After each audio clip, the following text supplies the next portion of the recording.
สบายดีทุกท่านครับอยู่ช่องลุงสุขสาแนลมาทุกคนมากินของดีน้ำกันน้องงัวบ่แม่นน้องอาแล้วก็บ่แม่นน้องอ่าวเนาะบ่แม่นนาบ่าวบ่แม่นน้องเมียนี่คือน้องงัวพี่น้องน้องงัวมาจวดจานน้ำกันเลยกับเจียวอืม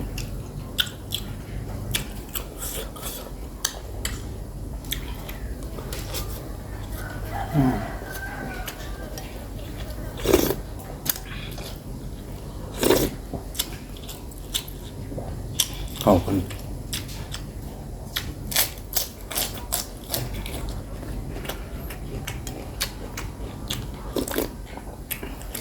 ต้มใส่นางเลย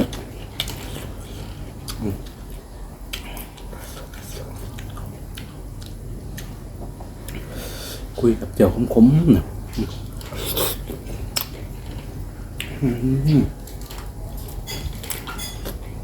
เข้ากันชุด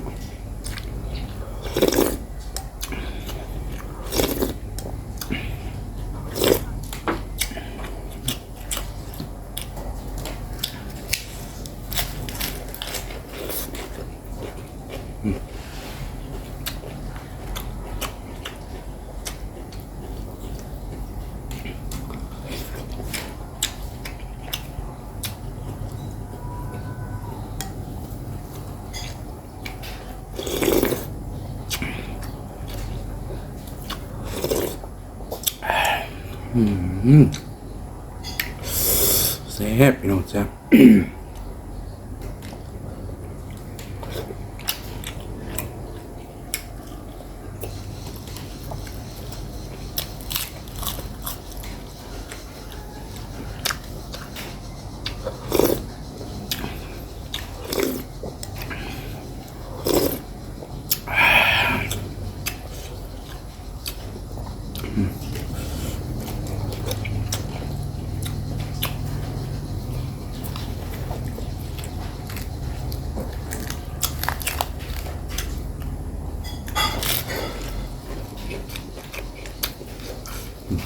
น่าเลิศ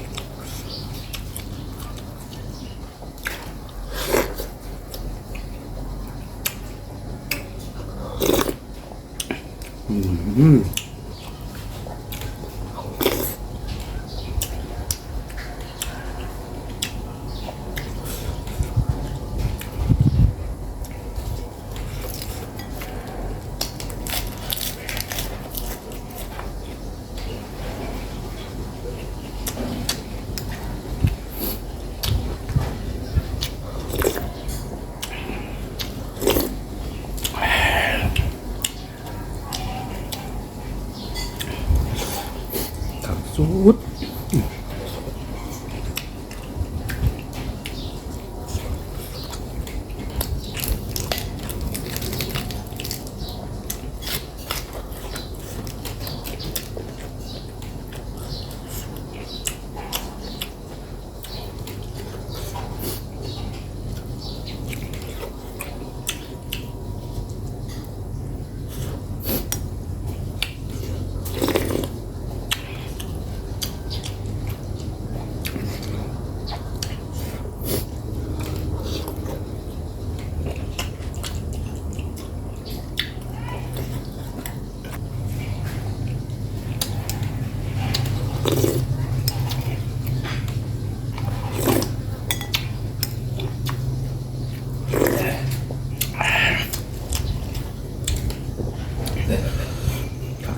พี่น้อง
สาร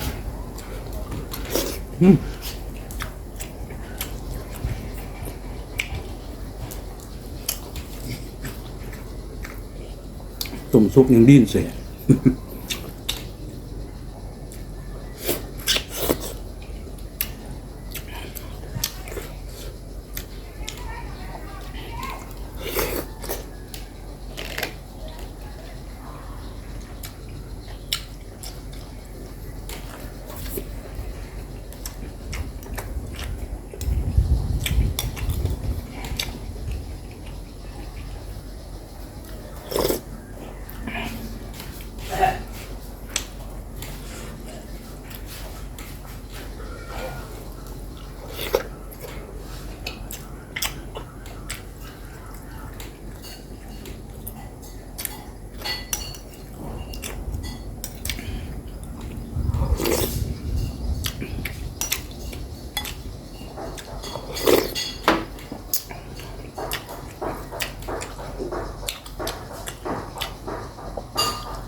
สุดยอด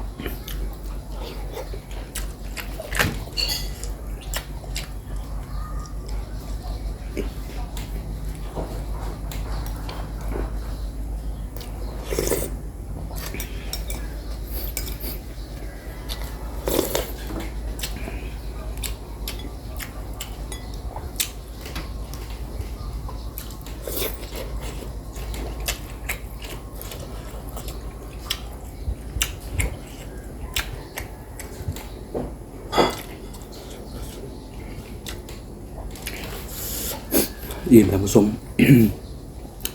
ท่านผู้ชมสำหรับคลิปนี้ก็จบกันตอนนี้ก่อนเนาะแต่ก่อนจากกันไปอย่าลืมก็ฝากคอมเมนต์กดไลค์กดแชร์ก็จะเป็นทาง Facebook เป็นเพจเนาะ TikTok YouTube ฝากกันแล้วกันลาคลิปนี้ไปแล้วสบายดี